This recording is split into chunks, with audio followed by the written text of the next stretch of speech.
పృథ్వీరాజ్ సుకుమారన్ దర్శకత్వం వహించిన L2 Empuraan cinema super టాక్తో ముందుకు దూసుకువెళ్తోంది.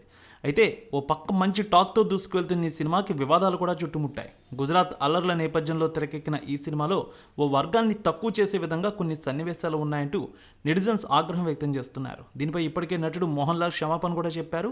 ఇబ్బంది కలిగించే సన్నివేశాలు తొలగించేందుకు చిత్ర యూనిట్ నిర్ణయం తీసుకున్నట్టు తెలిపారు.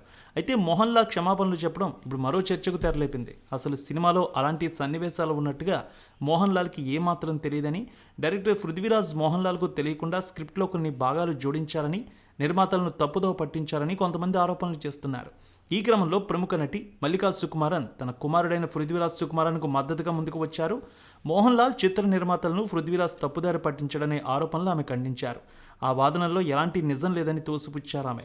తన కుమారుణ్ణి అన్యాయంగా టార్గెట్ చేస్తున్నారని నిరాశ వ్యక్తం చేశారు. ఈ సినిమాలో మోహన్ లాల్కు తెలియని ఒక్క సన్నివేశం కూడా లేదన్నారు. అన్ని సన్నివేశాలు ఆయనకు తెలుసన్నారు. దీనిపై నటి మల్లికా సుకుమారన్ తన ఫేస్బుక్లో ఒక సుదీర్ఘ పోస్ట్ కూడా షేర్ చేశారు. మోహన్ లాల్ లేదా నిర్మాతలు పృథ్వీరాజ్ తమను మోసం చేశారని ఎప్పుడూ ఎక్కడా చెప్పలేదు. వారెప్పటికీ అలా చేయరు కూడా. మోహన్ లాల్ నాకు తమ్ముడు లాంటి వ్యక్తి. చాలా సందర్భాల్లో అతను నా కొడుకుని ప్రశంసించారు. మోహన్ లాల్ నిర్మాతలకు తెలియకుండా కొంతమంది పృథ్వీరాజ్ను బలిపశువును చేయడానికి ప్రయత్నించడం చూడడం హృదయ విదారకంగా ఉంది. దర్శకుడిగా పృథ్వీరాజ్ సినిమాతో సంబంధం ఉన్న ఎవరినీ ఎప్పుడూ మోసం చేయలేదు. ఎప్పటికీ అలా చేయడనే విషయాన్ని కుమారుడి గురించి తెలియచేశారు ఆ తల్లి. సో ఈ సినిమా చుట్టూ ఇప్పుడు కాంట్రవర్సీలు కూడా చుట్టుముడుతున్నాయి. ఎంపురాన్ పార్ట్ 2లో గుజరాత్ అల్లర్ల గురించి ఉంది. ఇందులో పృథ్వీరాజ్ సుకుమారన్ జాయద్ మసూద్ అనే క్యారెక్టర్ చేశారు.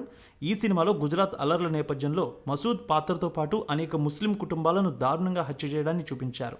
దాంతోపాటు అధికార పార్టీ కేంద్ర సంస్థలను దుర్వినియోగం చేసినట్టు కూడా చూపించారు. ఇక సినిమాలో ప్రధాన విలన్ పేరు బాబా బజరంగి. ఆయన ఒక హిందూ జాతీయ పార్టీకి నాయకుడు. ఇప్పుడు అదే ఈ సినిమాపై వివాదానికి ప్రధాన కారణమైంది. దీంతో కొందరు నెటిజన్లు ఇది హిందూ వ్యతిరేక సినిమా అంటూ సోషల్ మీడియా వేదికగా సామాజిక మాధ్యమాల్లో ఆగ్రహాన్ని వ్యక్తం చేస్తున్నారు. దీన్ని బహిష్కరించాలంటూ పిలుపును కూడా ఇస్తున్నారు. ఈ మొత్తం చిత్రీకరణ బీజేపీకి కోపం తెప్పించేదిగా ఉందంటూ కామెంట్లు కూడా వస్తున్నాయి.